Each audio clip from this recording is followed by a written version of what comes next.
ลุกมาแล้วก็ไหว้คุณหลวงพร้อมกันเนอพี่น้องศรัทธาญาติโยมตั้งลีก็ดีจอมตองก็ดีเอาตั้งอกตั้งใจฟังเนอ นะโมตัสสะภะคะวะโตอะระหะโตสัมมาสัมพุทธัสสะนะโมตัสสะภะคะวะโตอะระหะโตสัมมาสัมพุทธัสสะนะโมตัสสะภะคะวะโตอะระหะโตสัมมาสัมพุทธัสสะสาธุสาธุอะหังวันตามิสินดัสสะอิติปิโสภะคะวะเอกวิสติปิตาคุณนังกะโกอารัตตนาคุณพระปิตาสเวจุงมาอยู่กัมกวาตวาทัสสะมาตาปิตัวคุณนังกะโกอารัตตนาคุณพระบรรดา12จุงมาอยู่กำสายเอกุณนาติงสาขาโกอารัตตนาคุณพระโพโสปสาวเก่าจุงมาอยู่ทั่วสารพังกายแห่งกาพเจ้าแรตันผู้ฟังกูโคนสัพพัญญาสาพุทธคุณนางข้าก็อารัตตนาคุณพระพุทธเจ้า16จุงมาเป็นกำแพงเกี่ยวเจ็ดจันแวดล้อมตนตัวเองข้าพเจ้าแรตันผู้ฟังจุคนพุทโธพุทธกำจัดออกไปสัพพะศัตรูและโลกลายตั้งหลายเสนียดจังไรตั้งหลายอย่าได้เข้ามากายที่อยู่ที่อาศัยในบ้านในจองและจักกรวรรดิมณฑลจุงถอยหนีปนด้วยเตจคุณแห่งพระพุทธเจ้าอัตตติงสะธรรมกุณังข้าก็อาราธนาคุณพระสัตตมเจ้า38จุงมาเป็นกำแพงแก้วเจ็ดจันแวดล้อมต้นตัวเองข้าพเจ้าคือว่าธรรมโมธรรมัดกำจัดออกไปสัพพสัตตุอย่าได้เข้ามาไกลที่อยู่ที่อาศัยจักกรวรรดิมณฑลจงต่อยดีหือโปนด้วยเตจกุลแห่งพระสัตตมเจ้า38สังฆจาจุตจาเจวาข้าก็อาราธนาคุณพระสังฆเจ้า14จงเป็นกำแพงแก้วเจ็ดจันแวดล้อมตนตัวเองข้าพเจ้าเรตันผู้ฟังจุคนสังโฆสังคับกันจัดออกไปหมู่สปาสัตตุอย่าเข้ามาไกลที่อยู่ที่อาศัยจักกรวรรดิมณฑลจงโดยนี้หือปนด้วยเดชกุลแห่งพระสังฆเจ้า14ติรัตนังอาหังวันตามิศิรสาอิติปิโสภะคะวะตะจะจาระคุณนางข้าก็อาราธนาคุณพระอาจารย์10ตัดจุงมาอยู่ทั่วอาการ32อัตตกรรมมัฏฐานางข้าก็อาราธนาคุณพระกรรมฐานเจ้า18จุงมาเป็นทิพปมนสสดทวาทัสสะอาโปข้าก็อาราธนาคุณพระคงคา12เอกาวิสัตติทอดัตนิกาโคอาราธนาคุณพระทอดัตนิสเอสัตตะวะโยคะโคอาราธนาคุณลมเจตจะเตโจคาโคอาราธนาคุณไฟ6นะมาเรียกว่าธาตุทั้ง4มีดินน้ำและลมไฟนี้เป็นที่พึ่งแห่งทรัพย์ประสาทกังหลายข้าก็อาราธนามากำจัดตาลายนะตาระโมตะไรพุทธสุนอายตาสุนียะทนอยู่ได้นะกะโมกะกุสัตโตสัมปวะอุนตุจุงบังเกิดเป็นนาคือว่าพระกุณาสัตตมเป็นอาโปทัดนามยิ่งเถื่อกัญญาโมกัดดอกโคตะโมสัมปวะอุนตุจุงบังเกิดเป็นโมคือว่าพระกุณากรมเป็นทัดลมมาฮือเสื้อมังสะและโลมาพุทธกัสกากัสสะโปคัมปวะอุนตุจุงบังเกิดเป็นพุทธคือว่ากัสสะโปเป็นเตโชทัดไฟล่างลานสังหันปาปันอสอดตัดติก กติญาเกสาโลมะนากาตันตาตะโจงมะอาโสมหาโลอาจิอาจิมิจังวะกังอัตตะจังยะกะนางกิโลมากังปิอากังปัปปะสังอันตะกุนางอุตตะติยังกะเดสามเป็นอันเสพอังอุปโลอิตังเสโตเมโตอัสสุวาสาเกงโกสิงกาละสิกามุตังมัตตะเกมัตตะลุงกันติปุงมุสอดละพิสตุกันได้ยินตุกาภกตะหือวิ่งหนีทากะโมโกตะโมสัมปวหนตุจุงบางเกิดเป็นตาคือปัสสิกยะมุนีเป็นปัตตวีทัดดินยะกะโดยะเมตตโยสัมปวอุนตุจุงบางเกิดเป็นยาคือพระ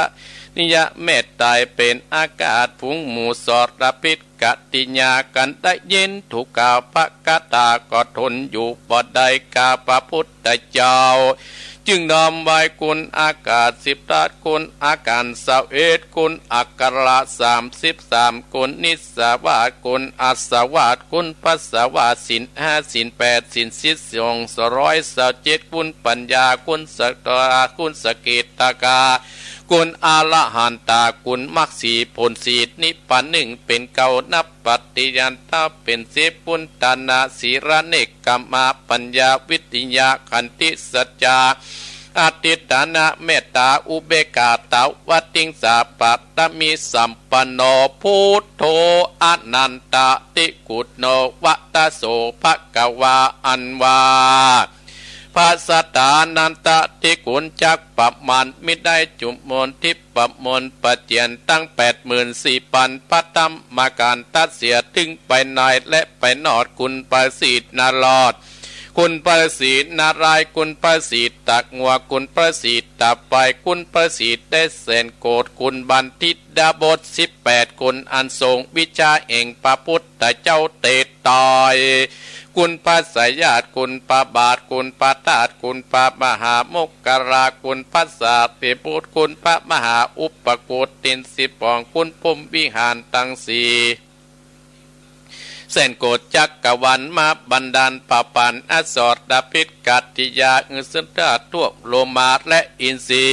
ข้าขออาราธนาคุณพระอาทิตธรรมา7กับปีสังวิตาปุกัญญาปะข้าขออาราธนาคุณนิกายตังมาติมาสังอังโก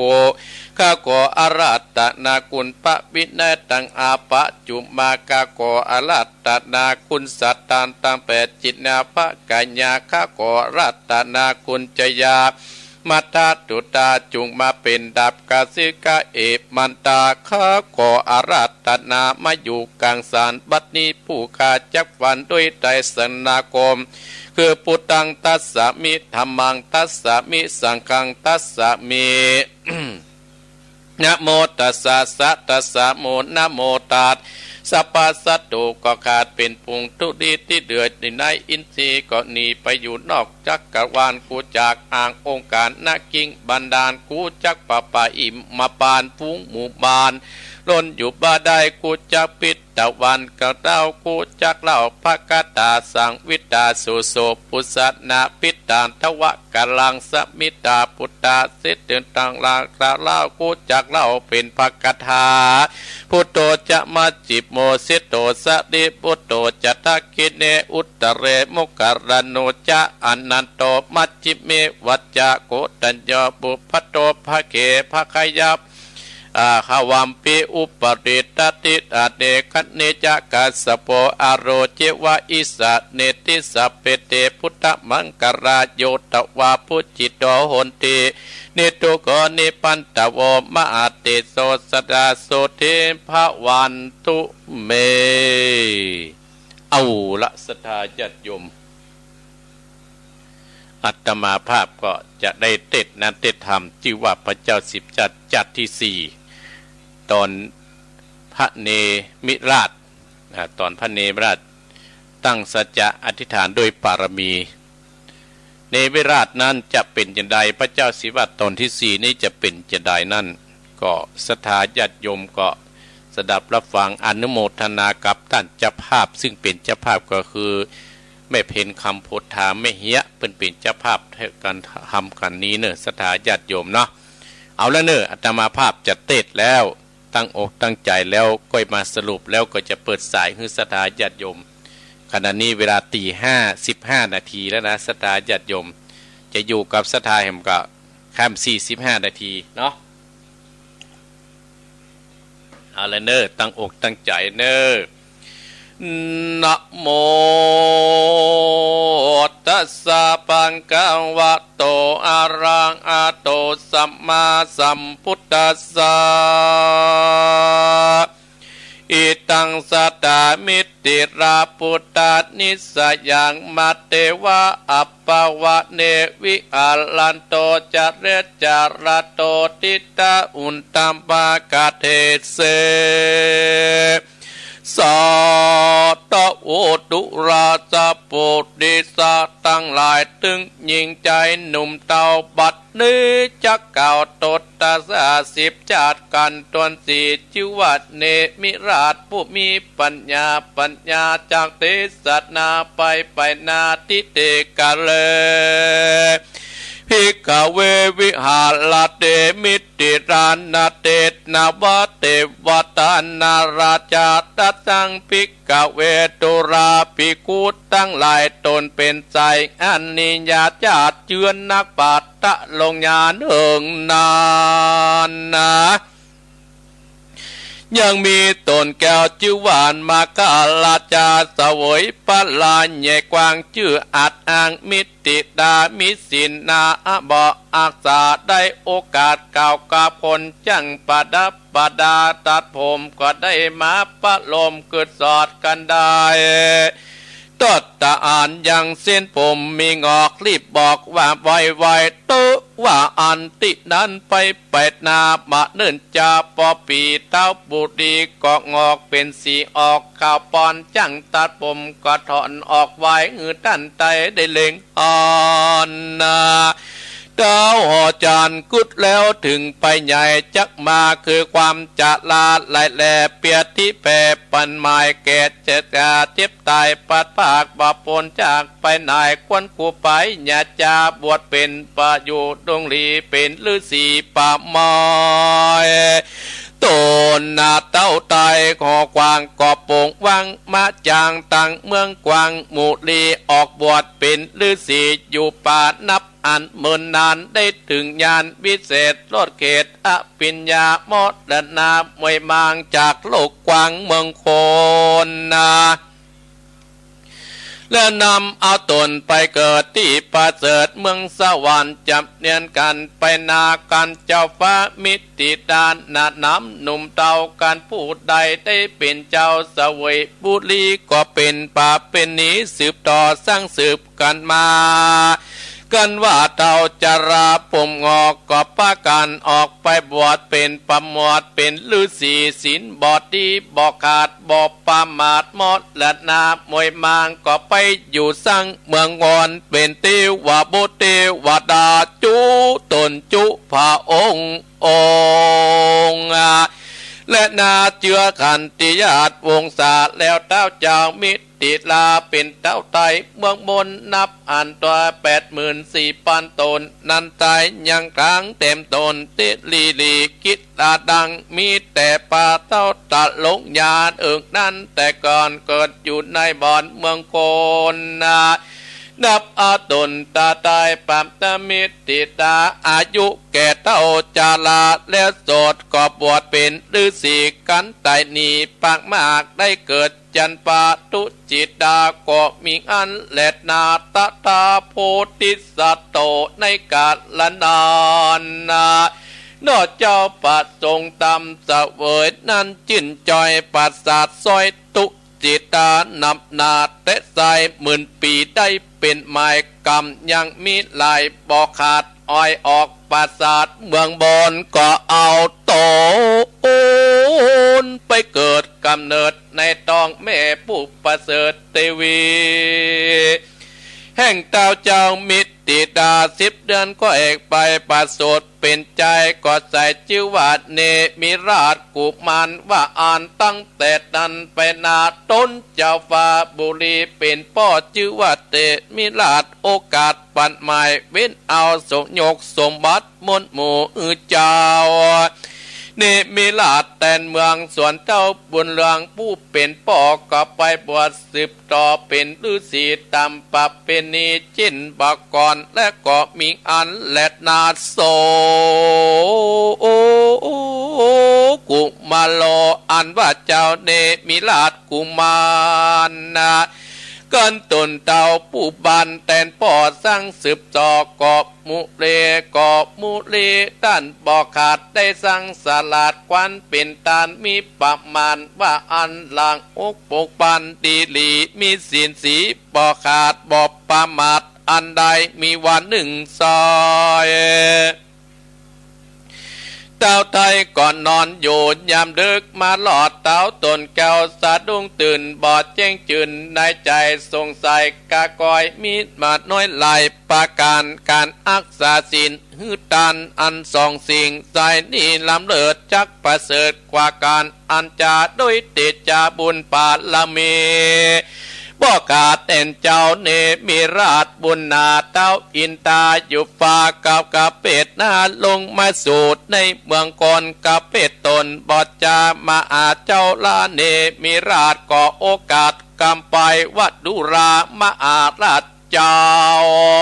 เต้าก็ขาเน่งใจเตอนอถึงกามการรักษาศีลนันใจการ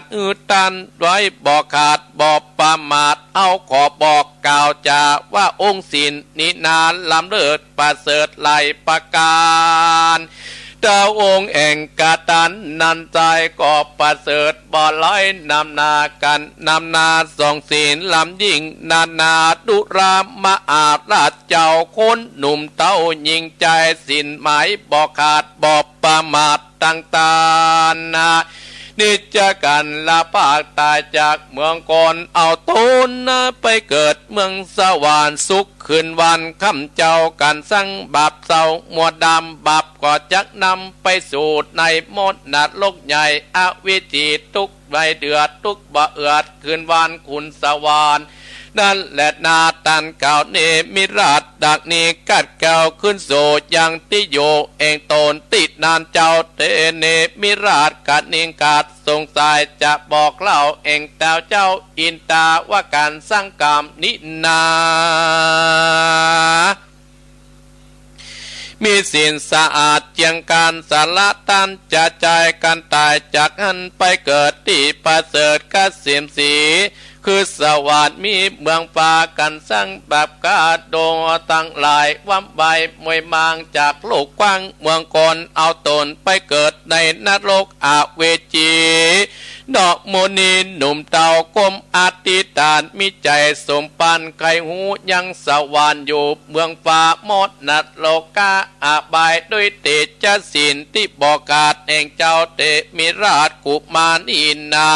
ปานทุกรรมศิราอาเต่งตราชอินตาสัญญากาดังตนเจ้าจางเอละวานอันตันบอกขาดก่อโอกาสกันนาวิสุกรรมเอารถจันมงม้ามงคลมาเจอนาเจ้าหนอไตตดสะปนไปสู่ยังที่อยู่เมืองสวรรค์ก็มีอันและนาเต้าวิสุกรรมมาหลอดเวียงแก้วยอดมิตรติลาคอยกิญาเจ้าเตมิราชได้พระมุตตมีหนอมุนีเนมิราชกาดความน้อย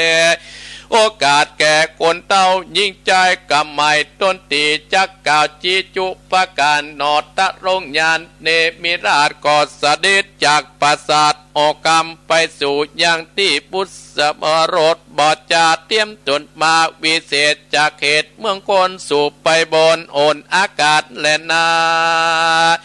ลัดเมฆฟ้าแล้วก็เจ้าบนวิสุกรรมก็โอกาสทำเจ้าเนมิราชกุมารวัดเต่ามิติดาบุญใหญ่อันอุ่นตั้งไตไปปานมีสองสายไต่เต่าเส้นหนึ่งเล่าไปสู่เมืองอาบายเส้นหนึ่งไปสู่เมืองสวรรค์จันฟ้าเต้าออจันยศใหญ่ไข่ไปสันได้จักไปไหนก่อนอันจาตินอนนะ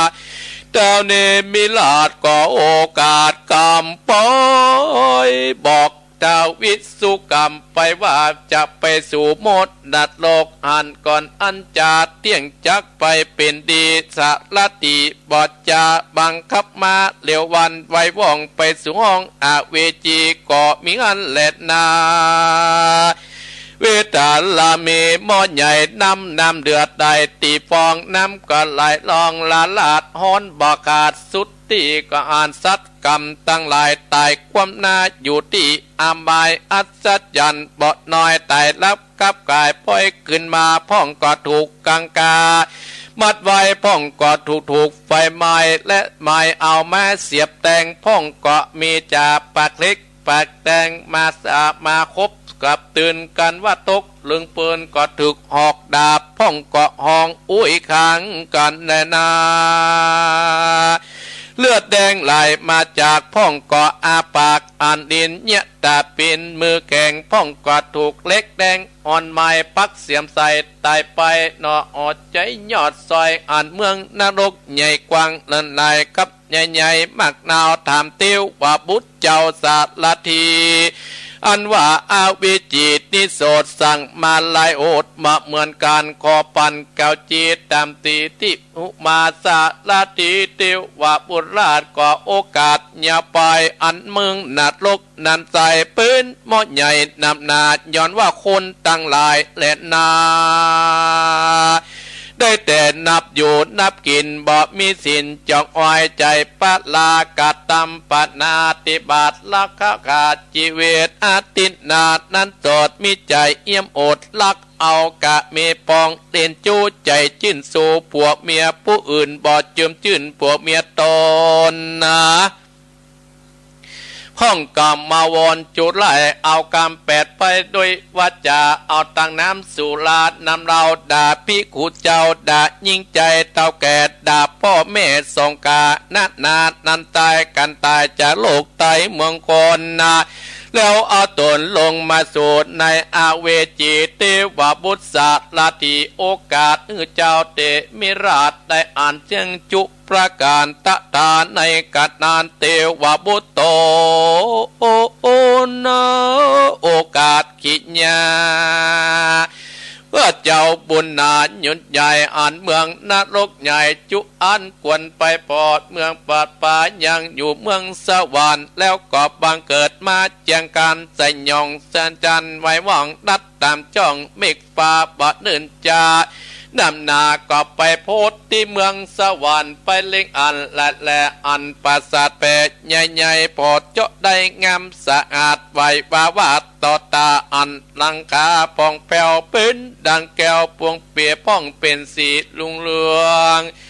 แล้วจะมีการไปไกลพอไปในเหนือใต้สุขบ้านค่อยจุปการนอตะลงยานเตเนมิราชโอกาสจะตามเป็นกำงามไก่งูเจ้าเกียนกูสาลติเตววบุเตวัดดามนหมู่อยู่เมืองบนนาเขายังมาคนลุ่มตายกัดตามมาสั่งจาจึงได้มาเกิดในปราสาทเมืองสวรรค์ตินานสาลติโตนอาจก็โอกาสจากคอยว่าดูราเต้าอดใจหนุ่มนาวตนเป็นเก้ามิติลาเทวบุตรเทวัดดามนหมู่อยู่ในเมืองสวรรค์สุขคืนวันค่ำเจ้าบอดตกเศร้ากันได้กัดนิ่งไก่ไฟอ้อยใหญ่น้อยนาบอกกะลากัดกอยวิทย์กาดจากการย่อมสุ่มสู่การอันนาดนายเขาตั้งหลายอยู่ในเมืองคนนะบอกมาวนกันหยาบเว้นตั้งบาปจุปการเสียงเจียงการอาแปดได้กดแกดกับตนนะ บ่เกี่ยวกดใจประโมทยินดีฮือตันดีบ่ขาดบ่ประมาทกับเขากะลาพาจากเมืองกนก็เอาโตอยู่สร้างที่ปราสาทกว้างเมืองสวรรค์นะสุขคืนวันบ่ขาดในปราสาทเสวยสีสมบัติดีวิเศษจากทิพเทศจุอันได้อันมานิตาธาในกรณนาตานเทวบุตรเทวดาเทวบุตรเทวดาตนองอาจพระเจ้าเทนิราชมุนนาพอประสวรรค์ไปควบควายพอปราสาทน้อยไหลลามปราสาทงามใจจ่าแล้วก็ใบหน้าเมื่ออยู่ตามติสระอานอินตาเป็นเจ้านั่งเป็นเก่าเจ้าจุมมีเทวบุตรเทวดาลอบแวนออมเทวดาอ้อมเป็นปะลิวานนอตะลงยานมาลอดก็ตอดตาอ่านก็ปะกันกับไว้เอาดอกไม้เตียนคามมาเมื่อยกยำตามกาปุจจาเจ้าบุญมีแล้วจากกรรมดีขึ้นเหนือนั่งอัจจนาก็มีอันแหลดนาสักโกเทวราชาตถาในกัดดันนันใจตนเต่าใต้อินตาก็โอกาสขีญาว่าเจ้าเดมิราชบุญนาเทวบุตรเทวดามนหมู่อันอยู่คงสวรรค์ใครอ่านหน้าเจ้าเป็นโคตรเงาตนบนเขาบอดลืมคุณเมื่อก่อนย่อมอยู่ในโลดโลกาบอกจะกาสอนกล่าวข่าวกองธรรมบุญจักนำส่งโยได้เกิดอยู่เมืองสวรรค์ก่อนนอทศพลบุญน้อยเสวยราชวิมานกามสุขสำราญคำเจ้าอย่าได้ไต่เต้าไปนายอินตาไข่บอกกล่าวขอเจ้าน้อยตะลงยานเสวยติบจันฟ้าคงเกตลาเมืองสวรรค์นอดจำตามยอดใสกล่าวถ้อยขีดยาวัดดูลาตันเต้าอินตายศใหญ่สมบัติลาดเมืองคนบ่ใจคองต้นสั่งบายเต้าไทยบุญนากับเทวดามวลโมจักแบ่งหยุดนันใจบ่อาจรับดังหมายของเอาลายก็คงจากกองบนได้หนุนสร้างก่อสืบต่อเนี้ยไปจึงได้เจยบานชื่นจอยเมื่อซอยไปโลนกองบุญนี้ซอยจะเปรียบอุปมาเหมือนดังเงาเอานิดาทิศตามต่อไปมาบอกกาลาแควกาดบอกขาดจากกันกัดตำเนียนจ้องเจยบานสุขบันคำเจ้าได้เสด็จเศร้าเครื่องกีบุญมีนอดตาได้โอกาสสอนปานจะรอดสวรรค์ได้ฟังพร่ำพอมมาโสโปนอโปติญาณเจ้าตนมีสุขสำราญมียังย่อนอยู่ที่บ่อนเมืองสวรรค์ทวน7 วันอันใดต้นตานทายอินตาจำลาขึ้นโสดยังที่อยู่เมืองก่อนเทวบุตรตนจะปากะเอารถลาดจังการเอาเป็นยานพิเศษมาส่งหน่วยเนตรบัดเดียวยันก็เดียวไว้บอดจาจากจันฟ้าไปบนสู่เมืองบนโลกใต้ที่เมืองใหญ่มิติลาที่นานจะเมืองมิติลาอุตันเจ้ากับมาลาตอนยังหน่วยนาฏตะลงตานสาธุกันสาเตาสนานมุรีย่อมมือนอมุนิดหน่วยนาฏลงลาดบัดโดยลาดบัดเดียวส่วนเตียวปะโบดก็จัดเอวกาตอยสายอดส้อยขึ้นวานก็มีหันและนาตาตาในกัดนาดปาที่ไว้บุญมีกันมาปุรีเมืองกวางก็กล่าวอังจะสอนเจ้านาครได้พระมูจุอันว่าเมืองสวรรค์นันใจทุกคำเจ้าสวดสดีสวดเมืองนรกนั่นใจเอาร้อนหมายขึ้นบานเอ็ดนั่นก็ปาการเว้นกาดกรรมไม่บาดจุปาการจุงปาการตานจัดใจศีลนักรักษาจากเมืองมิติดาฝ่ายอังเกืองขีเจ้าบุรีหนุ่มเนาเต้นเตาออกกรรมตะรงธรรมประเสริฐจริงปาการเกิดเจ๊บานก็มีงานแหลดนาลำดับไปเป็นนาเจ้าฟ้าตนบุญมีปับเป็นนี้แต่ก่อนอ่านห่มออกแล้วมีมากับปับประจาออกบวชลวดเลยดา ยกออกเวียงใจบทดีใส่สีลูกเต่าเป็นเจ้าเต้นไปกะลาบอดจาบวชเป็นฤาษีนางทำเหมือนนานหลอดกาตาหมดดัดนาดับจิตจากเมืองโกนเอาตนไปเกิดจันปมมโรกาเสียมสีเตียงจัดนี้อันตีจริงได้โอกาสเป็นกาตาตาตาสะโกดนุรุตโตอาโอสิจัตุลาเปียตาเมียนาอัตนาเอกสัมมาสัมพุทโธโลกัตนาโตภิกขเวตุราภิกขุตั้งหลายอันนักใหญ่เก่าต้อยสินจอกอ้อยรักษาส่วนปัญญาอินตานอนนาคือมาได้แก่พระอนุรุตตาบัดนี้สัตตตินั้นก็ได้แก่มหาอนันตาตินเจ้าในกาลบัดนี้โพที่สะโตพุทโตโกนาโตอันว่าเจ้าเนมิราชบุญนาได้แก่กะหากได้แก่พระตตากาตาตนเป็นติจังติเปิงโลกตั้งสามในกาลบัดนี้เสสะพุทธปริสาส่วนเสนาอามาตย์ปัจจาราษฎรยิงใจก็มีหลายนันใจก็มาได้แก่โพธิสัตว์ตั้งสี่ภิกษุภิกขุณีอุปาสกาอุปาสกาเองพระตถาคตในกาลา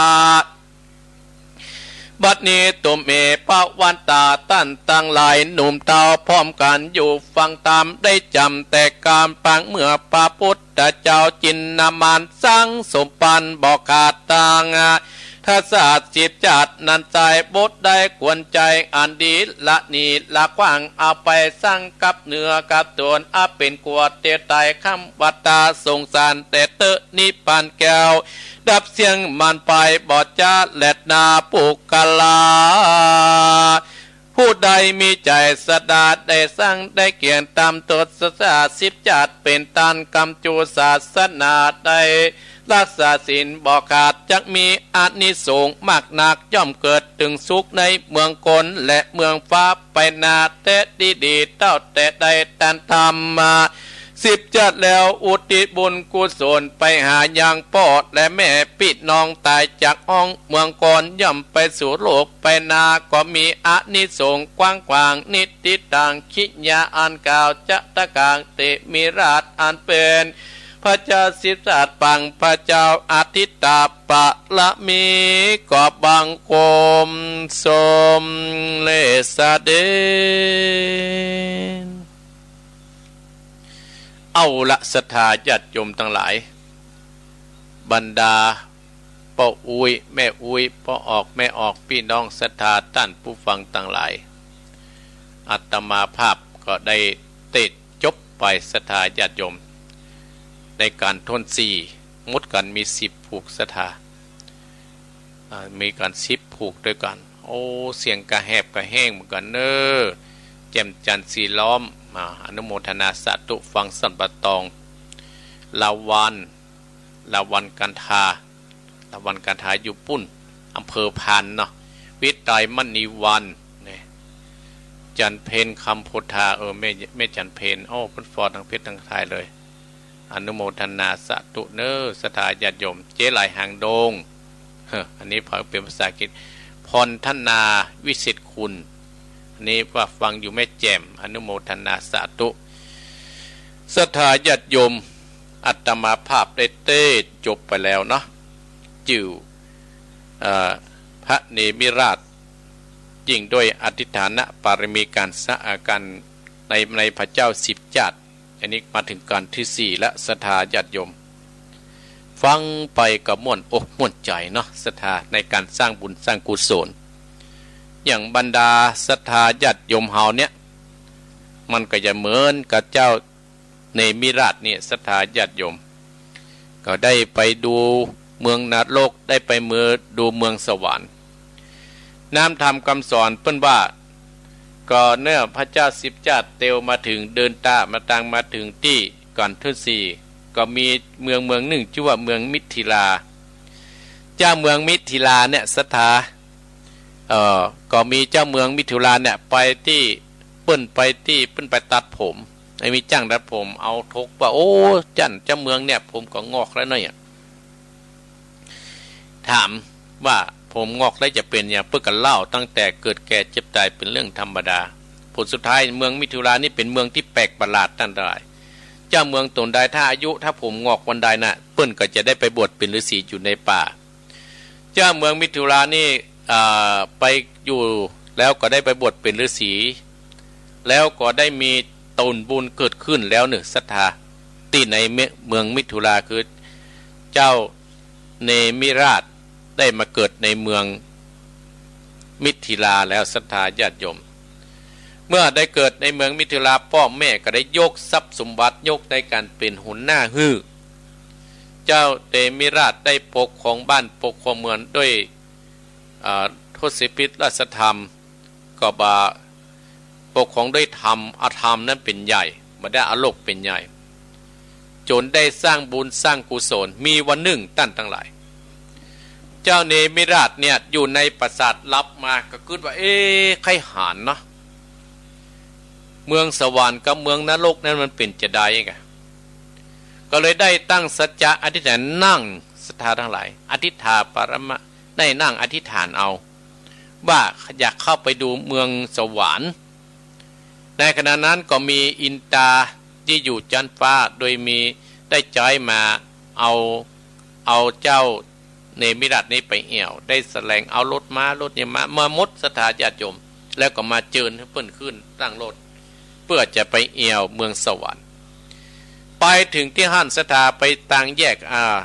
คนขับรถม้าก็ถามว่าท่านจะไปทางใดเนี่ยถ้าถามบ้านเฮาเนี่ยจะไปนี่ทางเส้นนี้ไปทางเมืองนรกเส้นนี้ไปเมืองสวรรค์เจ้าเนมิราชก็เลยบอกว่าโอ้นายสารถีเฮาจะไปเมืองนรกดีกว่าใครหานได้ยินเปิ้นว่าเฮาก็ว่าแต่เปิ้นเจ้าเนมิราชกระจายคนขับรถมาน่ะสถานไปทางรถไปทางเมืองนรกไปถึงโอ้มันฮ้อนกะลิงกะลาดเห็นเนาะ ฮ้อนกะลิงกะลาดเห็นฮ้อนไฟเปลวไปหานคนบางคนก็โอ้ยมบัดทูต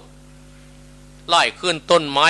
ต้นเบนน้ำพ่องบางคนก็เอาน้ำทองแดงหล่อใส่ปากพ่องบางคนก็กระตาปิ้นลิ้นตาห้องอุดคุณคางเหมือนสัตว์ตั้งหลายต่างๆนานาเจ้าเนมิราชก็ถาม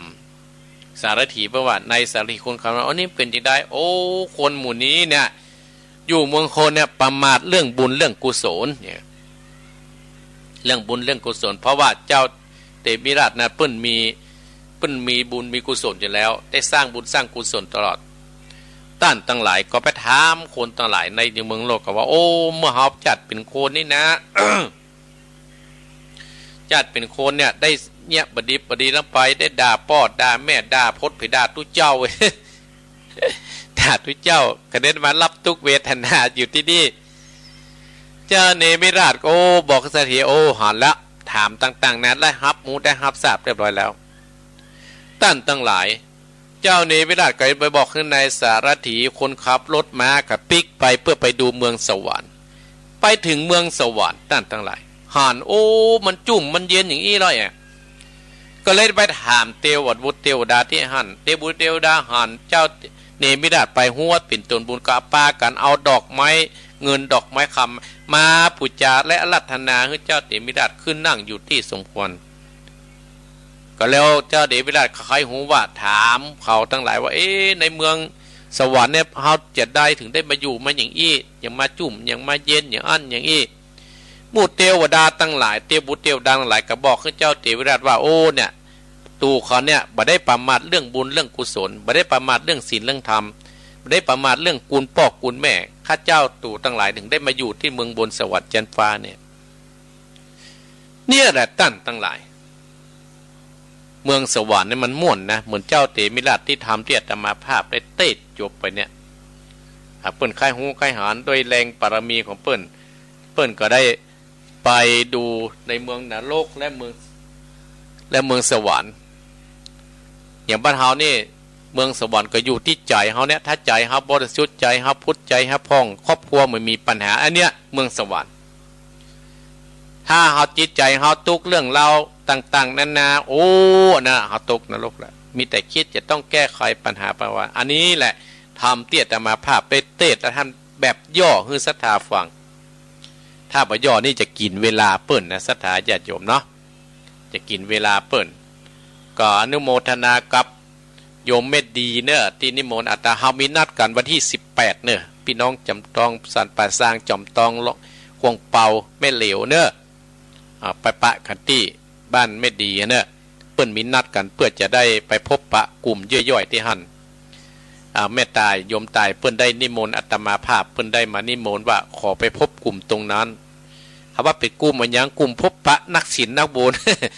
จะมาหาพันพระครูกับกายแตะไกว่าจะปะกันที่ห้านกินข้าวแรงแล้วได้อาตมาภาพมีโอกาสก็ไปสนองศรัทธาญาติโยมไปสนองศรัทธาญาติโยมไปฮื้อกำลังอกกำลังใจกับบรรดาศรัทธาต้านผู้ฟังทั้งหลายวันที่18นะที่จอมตองเนี่ยบ้านไม่ดีเนี่ยเปิ้นนัดกลุ่มกันที่ห้านประมาณ7:00 นเนาะเอาเด็กก็จะเลิกเด็กกันเนาะอาตมาภาพก็จะได้ไปพบปะศรัทธาญาติโยมนัดกันบอกกันเนอะไม่เหลวเอิ้นกันหลายๆคนได้ปะกันเนาะไปฟังน้ำฟังธรรมเขาจะมาวัดมันก็ก่อยหรอแต่ไม่เหลวคนนี้มาบ่อยกะมาที่วัดหนองเหียงเนี่ยเนาะไผ่ไข่ให้ข้าหอมกับหอมกับที่ห้านก็ได้ไผ่ไข่ให้ข้าหอมกับหอมที่ห้านก็ได้เพื่อจะได้นำปัจจัยนั่นมาคืดสร้างวัดวาอารามต่อไปมันเป็นบุญเป็นกุศลกับท่านทั้งหลายถ้าเฮาบ่มีบุญกับเฮาคงจะไม่ได้ไปปะกันนะศรัทธาญาติโยมเนาะอันนี้เป็นบุญเป็นกุศลที่เฮาได้ไปพบได้เจอกันวันที่18วันที่18มันพูดกันหือนี่นะแล้วก็มีแห่งงานหนึ่งแม่หลวงปันเปิ้นได้ฝากวันต้นโจกตาโจกได้ฝากประกาศว่าวัดหลองทานเพื่อจะมีงานบวชลูกแก้วเนอะก็เชิญพี่น้องศรัทธาบ้านเหล่าแมวฮานใกล้ๆกินหิมะไปกินไปตานในงานบวชโอ้ดีเนอะท่านพระครูเจ้าคณะอำเภอเป็นบวช 4-5 ตนเป็นลูกเป็นคนเจ้าตั้งบนดอยเพื่อจะได้มาบวชในพื้นราบบ้านเฮาก็ปากันไปกินไปตานในนี้ไม่หลวงปานเพิ่นได้ฝากประกาศเอาถ้าอาตมาภาพปฏิทินไปนั่นก็คงจะได้ไปตัวที่20เนอะก็เชิญพี่น้องศรัทธาญาติโยมทุกท่านทุกคนเนอะไปกินไปตานกันที่วัดหลองทาน21กันเนาะก็มา21เนี่ยอาตมาภาพลืมไปมีในห้องจดไว้ในห้องลืมไปก็พี่น้องหลองทานพี่น้องตะลี่เฮาเนาะไปกินไปตานกับเพิ่นมีงานบวชเนอะดีๆพี่มีซอนะ มีซอ อาจอูดเล่นไปในสถานญาติโยมเขาไปเอาสร้างบุญสร้างกุศลนะให้เหมือนเจ้าเตมิราชนี่นะเท่านี้ก่อนอนุโมทนากับศรัทธาแต่คืนนี้ก็ไปเทศอย่างถ้าว่าวันที่18นี่ก็จะไปจอมตองก็เชิญพี่น้องศรัทธาที่รู้จักอาตมาภาพและก็เชิญพี่น้องศรัทธาญาติโยมที่จะไปน่านเนอะวันที่20แม่ลองก็ดีไผ่ก็ดีแม่พุนทวีเขาก็ดีที่จะไปตัวกันเนาะก็เชิญเนอะเชิญเกาะกลุ่มลากันลุงมานัดเนอะนัดเราประฝังได้ก็โทรหาท่านพระครูพายจะหอมนะหมอหอมอาตมาเนอะหอมฝักผ่านพุ่นเนอะที่จะไปกินไปตานฝากท่านพระครูอภิวัฒนวิโกมพุ่นเนอะเปิ้นอาจจะมีบัญชีอย่างเนาะหรือถ้าพระอาตมาพระเทศทำจะฝากว่าโอ้บ่ได้ไปแยกซองอาตมาภาพก็จะซองไปคือเปิ้นเนาะอันนี้ก็ขอบคุณศรัทธาญาติโยมตั้งเวียงปะเป้านี่กันหลายกันนะแม่จิรหันโมป้อเนี่ยเป็นได้โทรหาอาตมาภาพตัดว่าอู้จากกันว่าจะไปกินไปตานก่อนอนุโมทนากับทีมเวียงปะเป้าเนาะป้อบุญธรรมก็ไปนะปงหนองนะได้ยินข่าวเอาละศรัทธาญาติโยมเนาะอาตมาภาพเหลือป่ายนี่ประมาณ10 กว่านาที5 นาทีหลังนั้นเขาก็เอาไว้ให้ตั้งสถานีเพื่อจะได้ปรับเปลี่ยนการไปอาตมาภาพอยู่ตึก6 โมงประเดี๋ยวนี้5:46 นาทีเฮาจะฮื้อโทรอู้จากันเนอะคนที่โทรตะกี้นี่นะที่โคตะกี้ที่มาเจ้าตะกี้บ่ต้องโทรแล้วเนาะบ่ต้องโทรแล้วเนอะคนที่โทรตะกี้เนี่ยบ่ต้องโทรละเอาหมู่ใหม่โทรนะ0828857225 เบอร์นี้เนี่ยศรัทธาญาติโยม วิทยุดับก็ลองโทรมามาบอกโดยตังแม่วางนี่ก็ได้ตังยังคำตังดอยหล่อตังลีตังแม่แจมตังฮอดเอ้าโทรมาได้เนอะเปิดแล้วโอ้โทรมาหลายอาตมาปิดโทรศัพท์โทรมา0828857225เอ้าสายแรกจะเป็นอุบาสกและอุบาสิกาเจริญปอนกาวิชาครับอุบาสกพ่อบุญธรรมครับผมบ้านจะได้วันนี้ฟังกี่โมงปุยโมงปงน้องฟังตั้ง5 โมงมาครับตั้ง5 โมงเนาะลูกควายกะมัน4 โมงแค่มันใกล้ลูกเต๋อเฮ้ย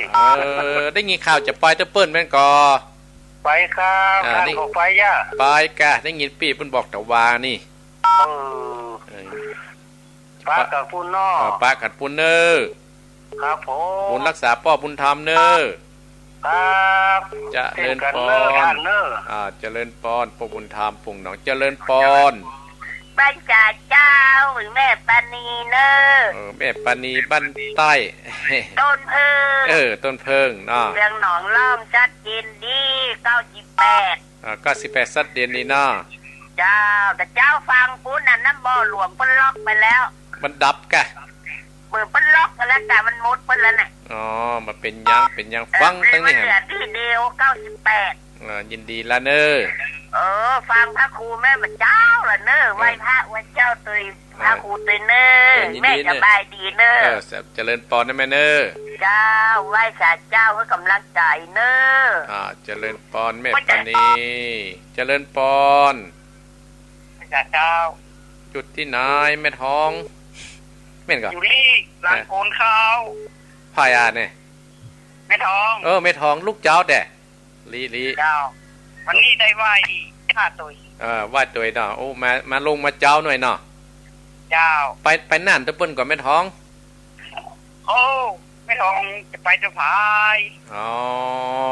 ยินดีบ่เป็นหยังเนอยังส่วนกู้องค์เปิ้นมาจ้าหาสอนไหว้กำพระกำเจ้ากำเสือเพิ่นก็ไหว้น่ะกะมากลัวยากกว่าอันท่านละกันนั่นน่ะบัลละอยู่เด้อแม่เน้อเจ้าบุญรักษาใจเด้อแม่เน้อเจริญปอนนะแม่เน้อเจ้าเจริญปอนป้าป้านายแม่ท้องเจริญปอนไว้สาเจ้าท่านพระครูอยู่ที่ไหนอยู่ในศาลน่านเจ้าน่านกะเจ้าเวียงสาเพิ่นจะไปน่านน่ะจะไปตะเปิ้นกออยู่ไกลกับเจ้าอยู่เวียงสาพี่เวียงสาจะไปนั่นต้องผ่านเวียงสาก่อนนะแม่เนาะเจ้า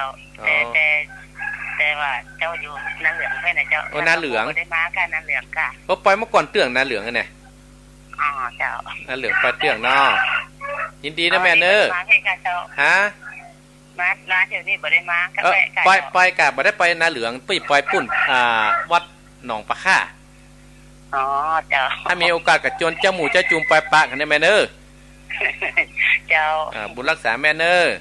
เจ้าไว้สาเจ้าเจริญปอนพี่น้องนาเหลืองเมื่อก่อนไปเตื้องเจริญปอนเจ้าอยู่ที่ไหนนู่นหนองบัวคำลีเจ้าพี่น้องหนองบัวคำลีแม่ยางแม่แก้วเจ้าแม่แก้วกะเจ้าแม่แก้วฟังกี่โมงฟังตั้งแต่5 โมงไปแล้วเจ้าลูกเจ้ากันนะเจ้าวันนี้ไปทางไหนไปไหนเจ้าอยู่แฟนยินดีเนี่ยฟังปฏิทินจนเจ้าหมูฟังนะแม่เนอแม่แก้วเจ้าก็ฟังกันเท่าไหร่เจ้ามันฟังเนอช่วยกันโทรกันให้กำลังใจกันเองเนอเจ้ายินดีนะแม่แก้วเนอเจ้าไม่จัดเจ้าเจริญพรอันนี้แม่แก้วกำลังหนองบัวคำเจริญพรภาษาเจ้าอยู่ที่ไหนอยู่แต่ว่าว่านี่ก็ถ้าครูพัดนี่ก็ธรรมนาฏเนี่ยเป็นยังเขาจะว่าจะลืมไปเหียแม่อยู่ที่ไหนอยู่ที่ฟูแล้วค่ะไม่ได้โทรหาพระท่านอ่ะเมืองฟูกันเนี่ยเจ้าแต่คนนั้นท่านถ้าครูมาที่อันก็จำแจ้งกันมาจำแจ้งแม่ไปว่ะ โยแม่บอกงูเจ้าก็ตึงมาได้ไปมันนั้นเพราะว่ามันได้พอตาจ้ะอ๋อแม่ปล่อยมันมีอันนี่ปื้นปล่อยแล้วเนี่ยแต่กี้ได้ยินนั่นแม่บุญปานแม่บุญปานมาจับแกงปื้นปล่อยเหรอเจ้าก็อยู่จับแกงเหรออันนี้แม่ยางเมืองฟูแม่สีจานเมืองฟูนะแต่ท่านแม่สีจานอ๋อแม่สีจานจะได้โทรหาท่านเมินละเจ้าโอ้ฟังเนอะฟังเนาะอันนั้นกับแม่ป่อนก็ฟังนะแต่คืนเนี่ยเจ้าฟังคุณตี้แต่ท่านจะได้โทรหาได้เนอะขอบคุณแม่สีจานเนอะเจ้ากับภาษาเจ้าท่านพี่น้องเมืองฟูเจริญปอนแปลว่าพี่น้องเมืองฟูก็รักฟังแม่บุญป่อนเนี่ยเพิ่นเก่าพวกเขาฟังไม่ได้โทรหาได้หรอกวันเนี่ยเจริญปอนไรช้าพระครูเจ้าลำปางแม่เฮือนเจ้าแม่ฟังอยู่เนอะฟังอยู่เนาะดีมากเลยเข้าใจดีเข้าใจดีนะโอ้ใกล้จะหมดเวลาแล้วเนอะเนาะมาวันละวนเนี่ยนะเจริญปอนได้ไหมเนอะเจ้าแม่กำลังใจเนอะขอบคุณนโมทนาสาธุเจริญปอนแม่เฮือนลำปางเจริญปอนใส่สายสุดท้ายแล้วไว้สาท่านครูครับลำปางลำปางน่านครับน่านปนานประเทศวันแดงครับน่าครับปนานวันที่20เนอะมาเนี่ยเนาะปนานประเทศเนาะครับมาเนี่ยครับปะกันที่วัดหนองปลาค่าเนอะครับวันนั้นขยันวันนั้นเทียบอยู่กันเต็มนับปากันเนี่ยตมากับปอยนะปะกันห้านับปนานเนาะมาได้กับใครหันทานทุกคู่โดนทุกคู่เจินเนอเจริญปอนปิดเนาะปิดก่อนนะสุมาอภัยสถาที่โทรมาเนอะที่โทรมาเนาะเพราะว่าอาตมาอยากอยู่กับสถานีโทรอู้กับนี่วันค่ำก็ได้นะแต่มันก็เวลามันก็จนจ้ำมันก็ต้องแบ่งปันกันไปนะพ่อแม่สถาเนาะพ่อบุญธรรมป่งหนองแม่ปณีเวียงหนองล่องแม่ทองลี้มาหายไปไหนนะแม่ทองเนอะขอแม่ทองจวนกันเจ้าหมูเจ้าจุ่มฟังกันเตอะน่านเวียงสานาเหลืองแม่บัวหนองบัวคำแม่แก้วเมืองฟูแม่สีจันป่ะได้ยินอาตมาภาพประเทศประได้ไปเป็นยังเนาะก็ฟังอาตมาแฮบก็ดีใจเนอะถ้ามีโอกาสก็ไปเมืองน่านด้วยกันเนอะแม่เฮือนลำปางน่านปนานประเสริฐวันที่20เนี่ยปะอาตมาภาพปะท่านอาจารย์บรรยงท่านพระครูพิพัฒน์อนุกรมหลายรูปหลายโตนสถาญาติโยมเนาะเอาละสถาญาติโยมเวลาหมดเวลาเสี่ยงกาละเวลากระจบลงที่ปะกันวันติดหน้าเนอะปะกันวันติดหน้าต่อไปเนอะตั้งอกตั้งใจฮับปอนท้ายที่สุดนี้ก็ขออนุโมทนาสถาญาติโยมทุกท่านทุกคนที่โทรมาให้เป็นกำลังใจทุกท่านทุกคนในวันนี้เนอะสมดังคถาบดีขององค์สรีสัมมาสัมพุทธเจ้าตรัสเทศนาว่าสัพพิติโยวิวัสสันตุสัพพะโลโกวินาศสันตุมาเถมตรายโยสุขีติคายุโกทวะอภิวาทนะสีริสนิจังอุตตาปจายโนจัตตาโรตัมมาวัฏันติอายุวันโนสุขังปะทา